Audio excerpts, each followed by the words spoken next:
congratulations for this victory. First back-to-back wins this season. So, and it's a big one kasi one of the title contenders in UST. Ano masasabi mo sa ipinakitang performance ng team? Especially yung isa nyo si starter, si Aseo. What can you say? First of all, we thank the Lord sa pinato, no? So, for ano naman sa game na to, so lahat naman sila nag-contribute, and then they always, sabi ko lang, yung instruction ko sa kanila, follow the instruction. Sabi ko ganun sa kanila. So that na hindi kami magkakaibang sistema. So kay Joy naman, so very glad no, na yung tapang na binigay niya, especially yung third set is daming service aces. So yun, yun din nagpalaya sa akin. For overall performance sa mga bata. So very I'm glad and I'm proud of them sa lahat, no? So on how they play. Kasi ito yung hinahanap namin talaga na lumabas na laro nila. So we praise God na lumabas ngayong game, and then this is a very important game, and yun nga, I'm proud sa mga bata ko because on how paano sila nag-focus, paano sila nag-lock in every time doon sa game kanina. Thank you to Francis. 18 of 30 attacks, 1 block, 1 service ace, 10 excellent deceptions. So you are in the zone this afternoon. And how happy are you with this win, especially USD is one of the preseason favorites? I'm really happy for going. We've been training for this, we've been working hard for this, so I'm glad God gave it to us. And thanks to the coaches and the captain for the encouragement all through the pressure and everything. Yeah, I'm just so excited. Thank you. Thank you so much.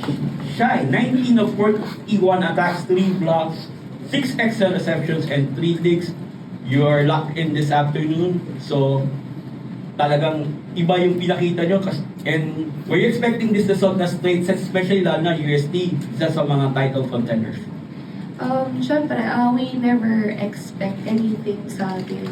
But to try to win talaga and play to win, and si Lord na bahala sa resulta, and this is the result of what we did, and thank you Lord kasi yun nga, speaking ng sinabi ni Francis, we've been working for this. Talagang sinatsaga namin every training, inisan, lahat, pagod, parang hindi na kami mag-connect, pero yun nga, we just have to trust each other and be patient with the system kasi may mapapatunguhan lahat ng pinaghihirap. Thank you, Shy. Okay, the floor is open for questions. Coach, ano na masasabi mo sa improvement ni Francis over the past 2 games compared sa pinakita nila last season? Parang iba na yung level na pinapakita ni Francis this time around. Siguro for me, no, sa improvement naman niya.